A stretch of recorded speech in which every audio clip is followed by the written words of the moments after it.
the sky.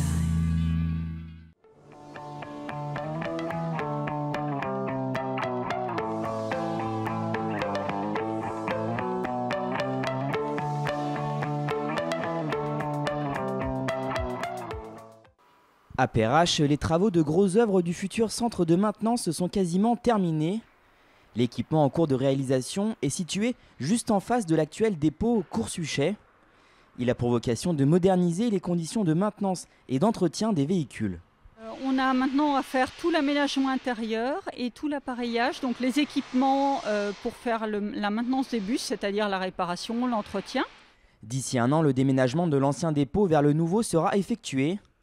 Avec une capacité d'accueil de 100 bus, l'équipement a été conçu pour répondre aux dernières normes et aux besoins de fonctionnalité des conducteurs et du personnel d'exploitation. Complètement couvert, le bâtiment exportera par ailleurs beaucoup moins de nuisances sonores pour les riverains. Enfin, son design et sa structure ont pour vocation d'être respectueux de l'environnement et de s'insérer dans le projet architectural du quartier Confluence. On a aussi travaillé l'intégration vis-à-vis des riverains avec une façade en verre armé qui est habillée par une bambouseraie, donc qui va faire une espèce de coupure entre le centre de maintenance et sa masse relativement imposante puisqu'il est sur 2 niveaux et les habitations autour avec un écrin de verdure.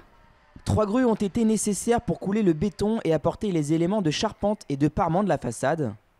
À 50 mètres d'altitude, la vue est imprenable sur le bâtiment ainsi que sur la ville.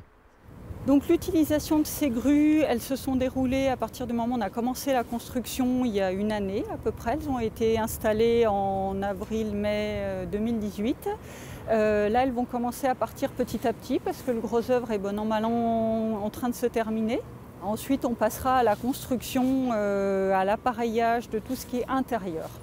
Le gros œuvre sera totalement terminé d'ici l'été. La livraison du futur centre de maintenance est prévue, elle, pour la fin d'année 2019.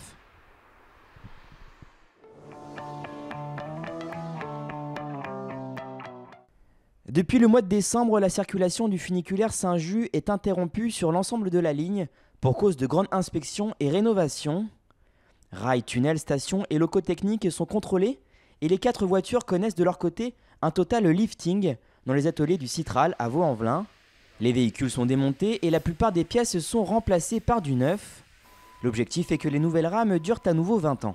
Les câbles électriques ont été tirés. Il va y avoir donc maintenant le montage des équipements à la fois sous châssis et à l'intérieur des voitures. En particulier les grands luminaires comme à Fourvière. Les luminaires ont été très travaillés et là il y aura des dalles lumineuses, lumière du jour.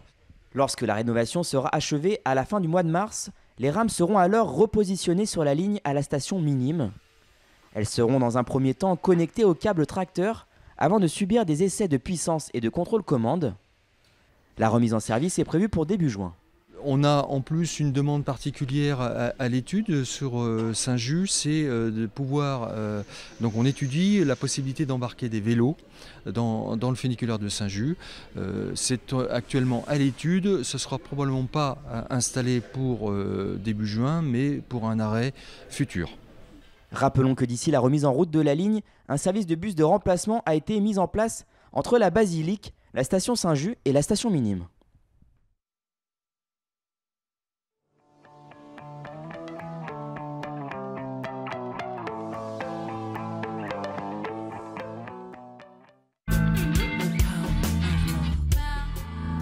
Touch the sky. Manger comme on aime.